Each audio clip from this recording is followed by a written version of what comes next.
Hey everybody, this is Matt. I wanted to let you know that I have, as promised, started to push out some of that information that I told you I would put out there for you.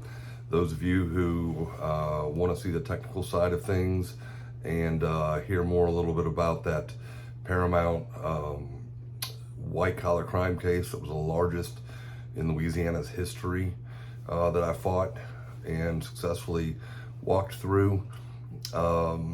It was able to change national standards for FEMA moving forward for the entire country. It was an ungodly, huge Paramount battle, but well worth the fight. If you can make an impact with your life, I can't find any better purpose. And so if you go to the About section, you scroll down, you'll be able to see 5 different links there so far. The first one, what they didn't tell you, is just a small portion, but it's about 3,000 pages actually, of narrative as well as supporting, like factual supporting documents. You would think that's kind of important in something like that. Although in the media, they would say a lot of different things, but no one ever really put up documents, put up proof, put up evidence. It was all narrative. It was all what they do best with their agenda. And they do that very, very well. But I'm going to take a different path and actually give you facts, actually give you documents, actually give you laws, legal documents, a whole plethora of testing results, just a full understanding of what Louisiana missed out on because of the corruption at the Great Flood of 2016. This is not with an intent to make anyone look bad or be vindictive, but the story needs to be told. People need to know. And, we can talk later about what recourse may be there and whatnot, but health and safety of the community, along with the United States, people in general, is extremely important. And we worked really hard to be able to push that through, and things are now different. Not that there's not more that needs to take place.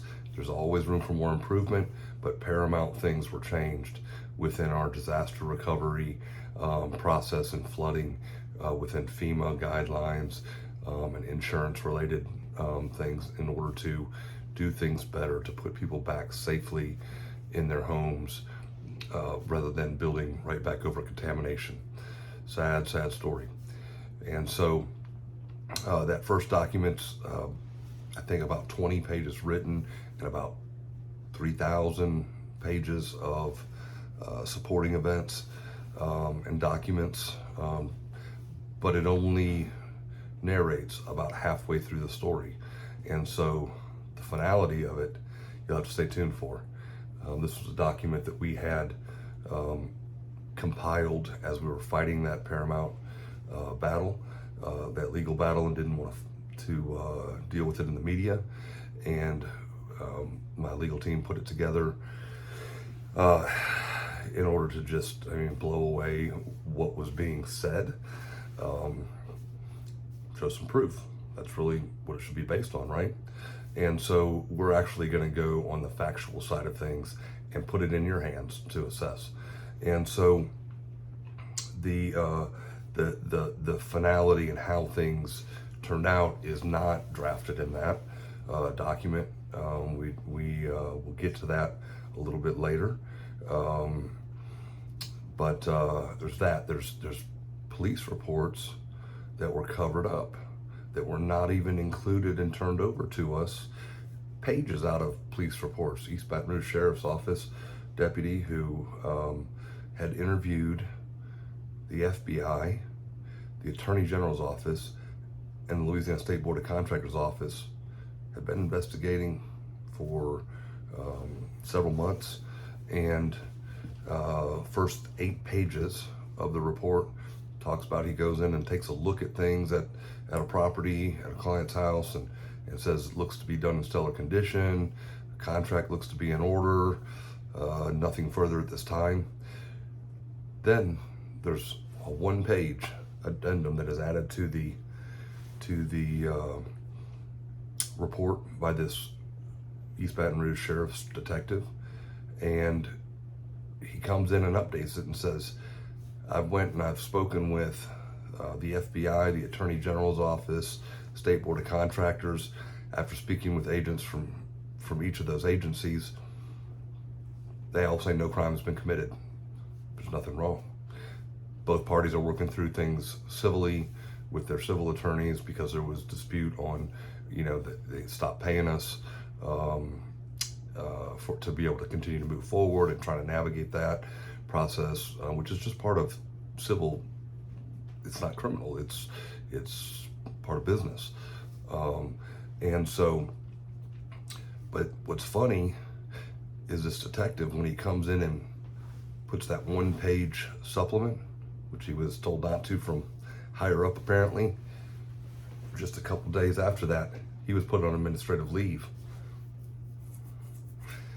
Not put back on the case. Another detective was assigned and came in, didn't go and look at the property, didn't go in and meet the client, did nothing. Did what he was told, like the first detective wouldn't do, and just press charges, because that's what the agenda was. It wasn't about figure this out and see if it's right or wrong. And so charges were pressed, and they just followed suit with this. It was not it's funny, if these police reports, 40 some clients, I think, total, copy and paste, literally change the client's name on each of them and literally word for word copy and paste. They all met me the same way. They all went through the same process. It's amazing that they all had the exact same identical experience. And so, but that wasn't it. It was just to bolster it up to be so big that they thought it would be an unmovable mountain. My father had different plans. And so that mountain did end up getting moved. So anyways, when that report was turned over to us, that page was missing. We had to hire private investigators and whatnot to go source this down, find out where that page was and why it was missing, and was it intentional? It seems like it. What happened to that detective? Why was he put on administrative leave? Crazy. Just how does a local sheriff, Jeff Wiley, know better than the FBI, the Attorney General's office, and the State Board of Contractors? I can remember he started the whole thing off with he's a monster. He has this voluminous contract with all this fine print, told the media, that just baffled people and was designed to just confuse them and take advantage of them, the poor public. The contract is literally 3 pages. 3 pages. There's about 8 pages of additional releases so we could speak to the insurance company and mortgage company and everyone that's involved, be able to communicate. Contract is 3 pages. You can have a mortgage for $250,000 and it's going to be 60, 70 pages, and it really will have fine print. There was not one set of fine print, no typeset, any different size in any of those 3 pages in the contract or the additional 8 pages. Yet, that's not what he told everybody. How is an Ascension Parish sheriff allowed to just come out and just lie to the media? Show the contract. Why not show the contract? All of these things were never, ever shown. They just say what they wanted to say, and everyone goes, oh my gosh, this guy's horrible. The narrative, the corruption, the lies that you would not expect to come from authorities. I learned a lot through this process. I learned a lot about what politics really is. But I believe it was election year. Interesting. Now, on the other hand, voluminous documents were our estimates. So detailed, infused with architects' reports,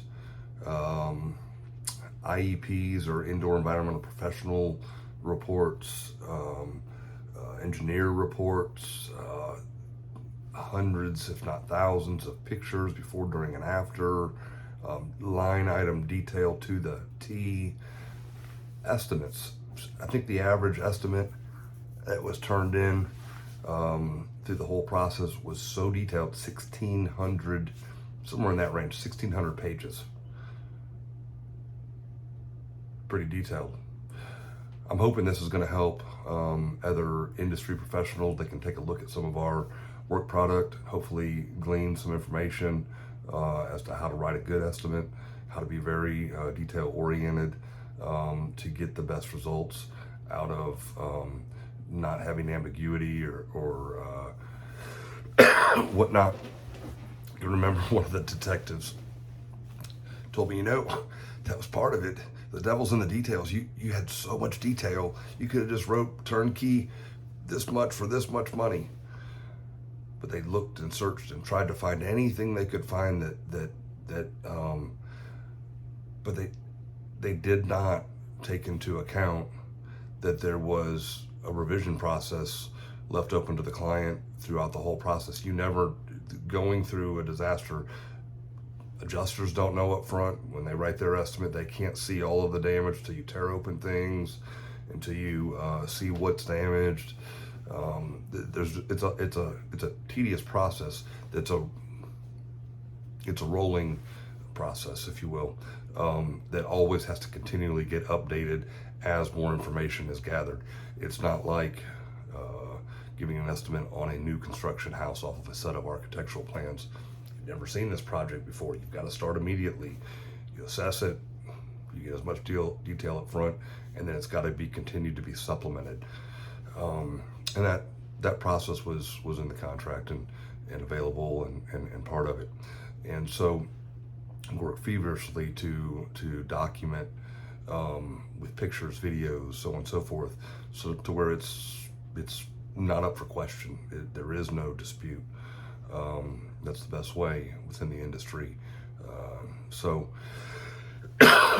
anyways, there's another brief that's in there. There's actually the website that was current at use for my general contracting companies. You can see we're not really fly by night. There's a link to that. There's a link to my new business consulting company. Anyone that is in the industry or in any type of business, I currently take and help small to medium-sized businesses learn how to grow. Whole nother deal. But take a lot of years and years of knowledge and experience and being able to grow something from scratch into a multi-million-dollar company at a very fast pace. I like to be able to mentor and pass that on. So check it out. I told you I'm going to deliver. This is only the beginning. Lots and lots more to come, but we want to make this fun, right? Don't forget to subscribe. Mash that button, click the like button, click the subscribe button, and click that alert button. Make sure that it notifies you when the next things roll out. Thanks for joining me. Look forward to seeing you again soon.